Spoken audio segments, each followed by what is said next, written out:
Bienvenidos al Timón del Mundo. Raquel, tengo la suerte y el placer de volver a contar contigo. ¿Qué tal estás?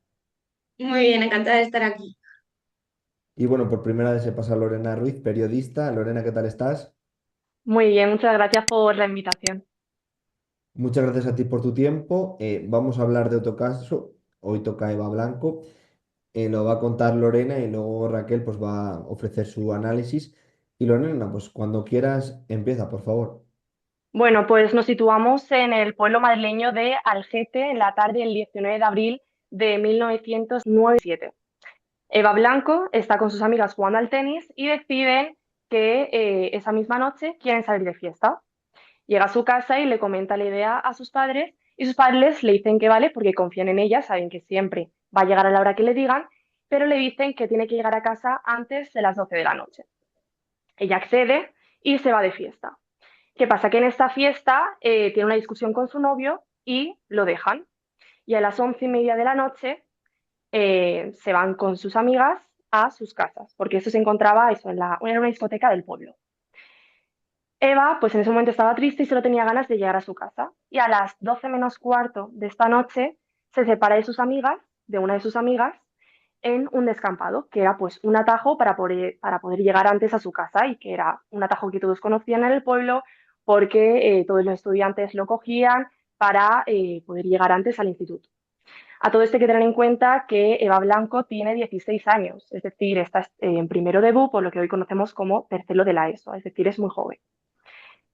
En este descampado se encuentra a tan solo 700 metros de su casa, es decir, que está al lado. ¿Qué pasa? Que llegan las 12 de la noche, las 12:30, y Eva no llega a su casa. Entonces su madre empieza a preocuparse y dice, ¿dónde está mi hija? Porque no es normal que todavía no haya llegado a casa. Y empieza a llamar a los padres de sus amigas. Oye, ¿habéis visto a Eva? ¿Sabéis dónde está? ¿Está con vosotros? Es que todavía no ha aparecido y no sé dónde puede estar. Y ellos le dicen que no tienen ni idea de dónde puede estar y que lo último que recuerda una de sus amigas es haberse despedido de ella a las 12 menos cuarto, pero eso en el descampado, y que ya no saben nada más de ella. Entonces la madre preocupada le avisa a su marido y le dice, oye, mira, la niña no aparece, no aparece nuestra hija, vamos a buscarla, ve a buscarla. El marido, junto con su sobrino, un policía local y uno de los padres de sus amigas, deciden buscarla por el pueblo, por todas las calles, por todos los rincones, pero nada, no aparece. Y a la 1 de la mañana deciden ir los padres al cuartel de la Guardia Civil para presentar su denuncia de desaparición. Pero la Guardia Civil le dice que ha pasado muy poco tiempo y que seguramente ella está drogada, porque en ese momento todos los jóvenes del pueblo se drogaban mucho, que estaba drogada por cualquier lado y que estaba tumbada en algún portal dormida. Ellos, los padres, dicen que eso no puede ser porque su hija es muy buena niña y nunca haría eso. Entonces, a las 2:30 de la madrugada, junto con más amigos, vecinos del pueblo, familiares, la policía local y la Guardia Civil, empiezan a buscarla por el pueblo, pero también por el pueblo cercano. Y nada, no aparece. Al día siguiente, a las 8 de la mañana, la Guardia Civil presenta la denuncia de desaparición. Y horas después, por la tarde, al mediodía, eh, los padres deciden enviar una foto de la chica por los medios de comunicación de Telemadrid y por distintos medios de comunicación para ver si alguien tenía alguna información de dónde podía estar, si la habían visto o si tenían algún detalle para darle. Pero nada. Llegan las 3:30 de la tarde del 20 de abril de 1997, cuando la Guardia Civil llega a sus casas y le dice a los padres que han encontrado el cuerpo sin vida de su hija. El cuerpo se encontraba a 6 kilómetros de Algete, sobre un badén o una carretera que estaba cerrada al tráfico porque, bueno, estaban haciendo obras para poder abrir una nueva carretera. Este cuerpo se había encontrado a las 9 de la mañana por dos ancianos que estaban dando un paseo por ahí, pero que es una zona muy poco frecuentada y que justo se encontraron el cuerpo sin vida de Eva Blanco, tumbado boca abajo y completamente vestida. ¿Qué pasa? Que según la autopsia La joven falleció a las 4 de la mañana tras ser apuñalada, perdón, por la espalda unas 19 veces. Y además, al tratarse de una zona muy complicada de llegar y que solo se podía llegar con coche, los investigadores suponen que ella llegó allí en coche. Que la primera puñalada, que fue aquí en el costado, se la dieron en el coche, en el asiento de copiloto, y que el resto, en las espaldas, en el cuello y en distintas zonas de su cuerpo, se la dieron mientras ella intentaba huir. La joven también presentaba un desgarro vaginal, restos de semen y restos de fibra roja en su boca, lo que se identificó que pertenecía a la tapicería de un coche. Pero aquí también hay un gran problema, y es que esta misma noche cayó una gran tromba de agua, lo que hizo que muchas de las huellas del vehículo, de ella y del asesino desapareciesen y solo pudieron extraer algunas huellas de la víctima y una huella, bueno, pocas huellas del asesino, que llevaba unos mocasines de la talla 42. Esta es las pocas pistas que tienen hasta el momento. Al principio, como el cuerpo había aparecido vestido y no presentaba signos de violencia, eh, la policía y la Guardia Civil consideraron que se trataba de una relación sexual consentida y que tras una discusión ella había salido del coche y él la había apuñalado. Es decir, que se trataba de una discusión y no de ningún signo de violación o cualquier otro caso. ¿Qué pasa? Que esto, la familia y los amigos lo negaron completamente. Dijeron que ella no era capaz no de hacer ciertas cosas, que ella era una niña muy buena y que en ningún momento se había subido al coche de un desconocido para mantener relaciones sexuales ni fiarse de nadie. En ese momento, ya mencioné al principio que acababa de dejarlo con su novio, es decir, ese era el principal sospechoso. La policía, la Guardia Civil, llega a interrogar a su exnovio y le descartan. A continuación, comienzan también a investigar a los hombres adultos de la familia o conocidos de la chica. Pero el caso ya empieza a complicarse y el 29 de mayo el gobierno anuncia que este caso está siendo más complicado de lo que pensaban y que no descartan que el posible culpable haya sido no solo un familiar o un amigo, un conocido de esta joven, sino también un desconocido. Los vecinos en ese momento recuerdan algo clave que ocurrió esa noche, y es que por el pueblo había un coche de color azul, un Renault 18, que estaba persiguiendo a una chica. La chica que estaba siendo perseguida dice que salió huyendo y reconoce la forma del conductor, la apariencia de este conductor, que era un hombre rubio, con tez blanca, y entonces la policía empieza a buscar los coches Renault, que tienen además la tapicería que tenía ella, los restos de tejido en su boca, y a buscar al posible sospechoso, un hombre rubio de tez blanca. Las investigaciones continúan y esta vez con ese semen y ese ADN que habían encontrado en el cuerpo de Eva Blanco.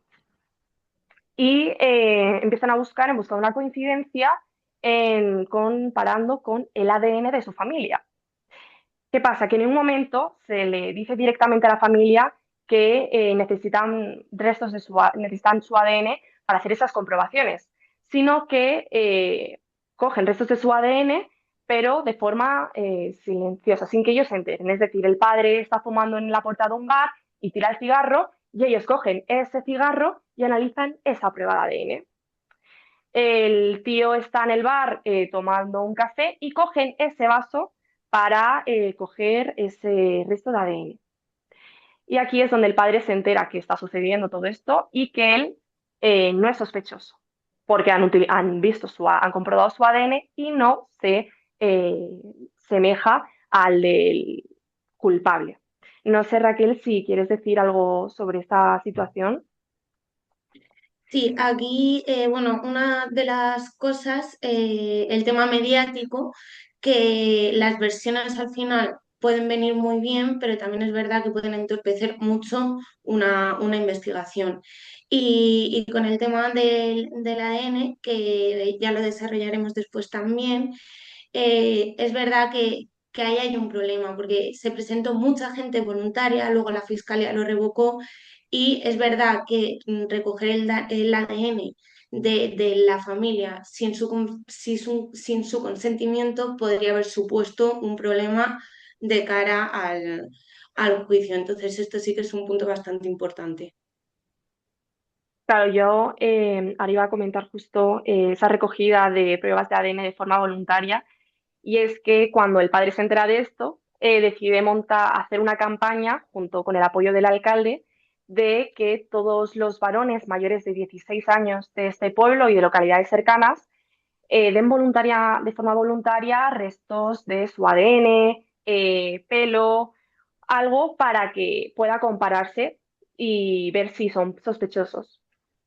Se recogen en total unas 2013 muestras y se presentan al juzgado. Pero el juzgado las guarda y el juez de instrucción, este 30 de marzo del 2000, y el juez de instrucción de este caso deniega esta prueba masiva. Dice que solo se pueden utilizar los ADNs de aquellos que sean sospechosos y guarda todas esas pruebas de ADN y aquellas que coge dan todas negativos. Es decir, hasta este momento no tenemos ningún posible sospechoso o ningún culpable. Ya pasan los años y llegan también las innovaciones y novedades para analizar los ADNs y todo aquello de los casos. Y es que en 2007 un especialista de la Universidad de Santiago de Compostela reexamina las pruebas de ADN y descubre que el culpable tenía una descendencia norteafricana, perdón. Y sucede algo clave, y es que el 26 de abril de 2013 equipo de investigación emite un programa sobre este caso, con entrevistas a los familiares, recopilando todas las pruebas, y en este momento una de las personas que estaba observando el programa eh, recuerda una información y un dato que podía ser relevante para encontrar al sospechoso. Ese mismo día que se había encontrado el cuerpo sin vida de Eva Blanco, había visto un Renault blanco, un Renault 18 blanco, que recordamos que era justo el que habían investigado, pero en color azul y que tenía esa tapicería roja, y que había visto a las 8 de la mañana a un hombre buscando algo por esa zona donde se encontró el cadáver y que se había subido al coche, pero nada más. El mayo de este mismo año, de 2013, se analizan 208 muestras de ADN y el nuevo juez de instrucción permite la apertura y verificación de esos sobres de los voluntarios del 1999, pero no el análisis de todas estas pruebas. Y además, con esta información que ha dado esta mujer, la Guardia Civil emite un retrato robot del posible sospechoso. Un hombre de unos 45 años, que mide unos 70, unos 80, castaño, es decir, todas esas características que podían hacer determinar quién era el sospechoso. Raquel, no sé si quieres comentar algo sobre lo que antes has dicho del impacto mediático y si se produce esa reactivación judicial o cómo impacta esto en la sociedad, ¿no? Sí, la verdad es que es verdad que con casos sobre todo que desde el momento del asesinato y en este caso del momento en el que se encontró el cuerpo de Eva, es verdad que la fuerza mediática hace mucho. ¿Por qué? Porque no deja que un caso así se olvide. Entonces hace, digamos, presión para que eso se siga investigando, exige respuestas y exige justicia. Entonces, en muchos casos sí que la presión mediática ayuda a que siga habiendo una investigación y que eso no quede en el olvido. Entonces es muy importante, a veces sí. Bueno, vamos a continuar. Y es que a 1 de enero de 2014 se recibieron más de 100 correos electrónicos dando alguna información sobre este retrato robot que habían visto. A 3 años de expirar el plazo, que eso también creo que es muy importante cuando se emite este programa de equipo de investigación, ¿no?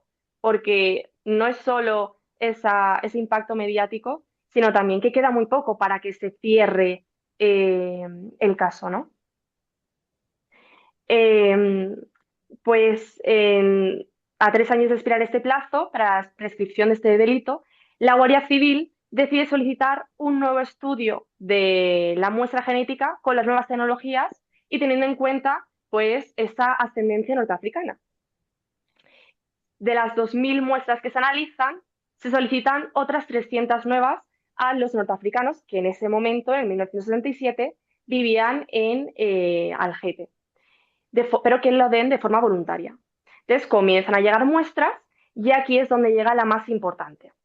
Llega la muestra de Fouad Chel, un chico que en ese momento era muy joven y que vivía en el pueblo y que era vecino de esa localidad. ¿Qué pasa? Que no se le considera como residente del todo del pueblo y por eso en ese momento no se recogió su ADN, porque vivía en una caravana en la puerta de donde trabajaba y vivía a tan solo 4 kilómetros de donde luego se encuentra el cadáver de Eva Blanco. Entonces, él da su ADN, Fouad Chel, y este ADN muestra que tiene el mismo cromosoma Y y más de un 97% de coincidencia con el ADN que tenía el culpable, el asesino. Entonces, se sabe que él no es el culpable, pero que tiene que ser alguien de su familia, un hermano suyo.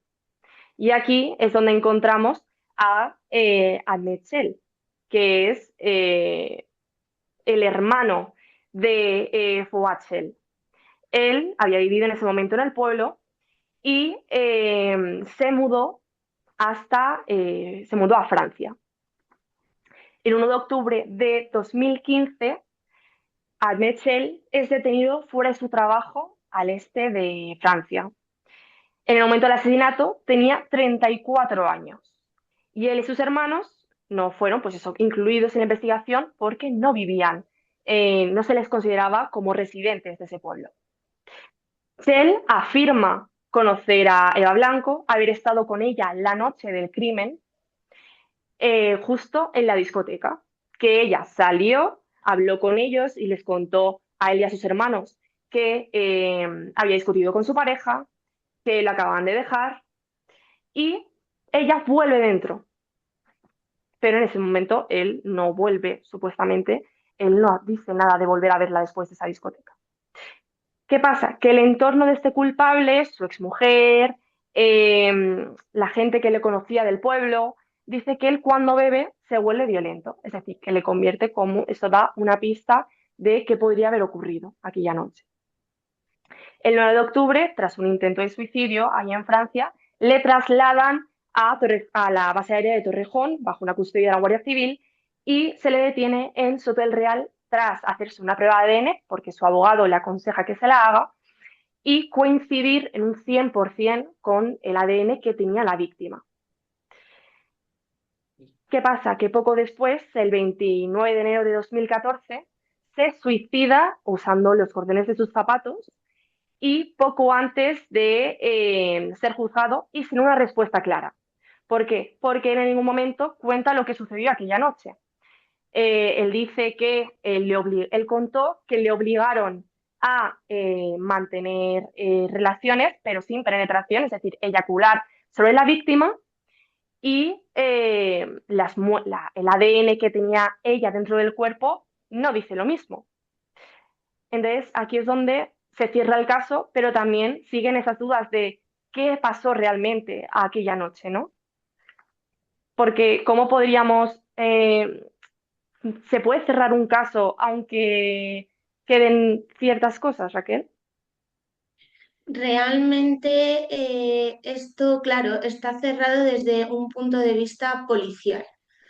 Coincide el ADN en la víctima, coincide con versiones de que es agresivo, que se han visto esa noche, coincide con un crimen también de oportunidad. Salgo de la discoteca, hablo con él, le digo que he discutido, si trabajaba o vivía en el pueblo en aquella época, es muy posible que también se hubiera fijado en ella antes, a lo mejor, o que supiera la vida cotidiana de Eva, porque realmente Eva siempre hacía ese trayecto, era una rutina, entonces es un punto importante. Eh, Eso, desde policialmente sí que está, o podemos decir que está cerrado. Judicialmente no. Judicialmente no, porque una vez que una persona fallece, se suicida en este caso, el procedimiento judicial queda archivado. No hay culpable. Hay muchas incógnitas que no se dan por contestadas. Entonces, no es un cierre judicial. Y eso es un problema y sobre todo mucho para dar explicación al por qué o a qué pudo pasar realmente esa noche.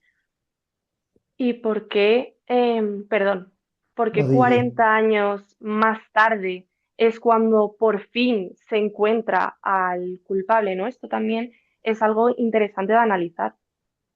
Sí, o sea, realmente una de las causas es que en ese momento el desarrollo tecnológico científico forense que tenemos a día de hoy no existía, era muy básico. Entonces, en ese momento, si hubiera existido ese desarrollo que ha habido ahora, seguramente no hubiera pasado tanto tiempo. Es uno de los problemas principales en esto. Lo segundo es, como bien has dicho antes, esa noche, cuando sucedió los hechos, llovía un montón. Entonces, muchas de las pruebas pues, se pudieron perder en ese momento. Otro punto que me parece clave, al principio empiezan a investigar a gente conocida. La operación, de hecho, comienza llamándose Operación Pandilla, porque se centran en el círculo conocido de Eva y eso también pues, hace que se pierda tiempo. Aunque también es verdad que cuando pasa un hecho así, muchas o sea, las primeras hipótesis se centran en el círculo más cercano. Y, y por desgracia, pues también que la criba masiva de ADN en un primer momento fue tirada, por decirlo así, por la fiscalía y dijeron que hasta que, o sea, que tenía que ser investigación de ADN en un entorno de investigados, en un entorno más cerrados. Entonces, a lo mejor en ese momento pues también se podría haber sacado. Yo creo que estos son los principales momentos por los que se ha podido retrasar esta investigación o esta conclusión. ¿Tú crees que con el coche al principio pusieron mucho énfasis o deberían de haber, no sé, porque me parece que ha pasado un poco desapercibido el análisis del coche? No sé si tú también tienes esa percepción. Sí, la verdad es que sí, porque realmente se vio desde el minuto uno que desde el descampado hasta el punto donde la dejan que tenía que ser coche. Luego se encuentran esas fibras en el cuerpo de Eva que corresponden con una tapicería. Hay testigos que han dicho ver al coche. Es algo que se podría haber investigado más a fondo en ese momento porque a lo mejor se podría haber sacado mucha más información de ahí. ¿Y tú crees que solo con que hubiera sucedido con todos los avances que hay tecnológicos en la actualidad, se hubiera podido llegar mucho más rápido al culpable? ¿O crees que también pesa en este caso que no se haya actuado en algunos momentos de forma adecuada por parte de la Guardia, de la policía o de la investigación? Yo creo que en este caso sí que por parte de la policía, la Guardia Civil, fue mucho más rápido que en otros casos, como los que ya hemos comentado en este canal, otros muchos casos que aún no hemos comentado. Creo que sí fue una actuación más rápida, pero sí que es verdad que sí que creo que si hubiera habido los avances en ese momento que hay en la actualidad, sí que se podría haber optado, porque de hecho una cosa importante es que esa conservación del ADN del asesino ha sido durante años y la han conservado de una forma que muchos años después valió como prueba. Entonces creo que sí, que en ese momento si hubiera habido los avances que hay en la actualidad, sí que se hubiera podido resolver de una forma mucho más rápida. Porque en ese momento también tardaron cuando empezaron a comparar el ADN de la familia, de los amigos, con el que tenía la víctima. ¿También se debe a esos avances o ya es otro tema a analizar? No, yo creo que desde el minuto uno la verdad es que el caso estuvo bastante vinculado a ese ADN. Sí que es verdad que como no había esos avances, pues en el momento usaron las técnicas que como un perfilado criminal o como las hipótesis más factibles, pues lo que se ha encontrado, sobre todo, por ejemplo, estaba vestida. Eso implicaba para ellos, perdón, implicaba para ellos que el agresor la conocía, que había sido una relación previa. eh, el desplazamiento, perdóname, el desplazamiento en coche también dijeron que era muy posible que se subiera voluntariamente. Lo que sí que creo que se perdió de vista y que se pasó por alto son las puñaladas, en el sentido de que se debería haber visto también en ese momento que a lo mejor simplemente no era que fuera consentido o que fuera de un entorno conocido, sino que Eva en ese momento estaba bajo una coacción, bajo una amenaza y seguramente actuó para intentar salvarse, salvar su vida en ese momento. Pues bueno, no sé si quieres añadir alguna cosa más sobre el caso. No. Pues si queréis lo dejamos aquí. Muchísimas gracias a los dos. Ha estado fenomenal. Y nada, daros un abrazo y espero veros otro día. Muchas gracias. Seguro, muchas gracias.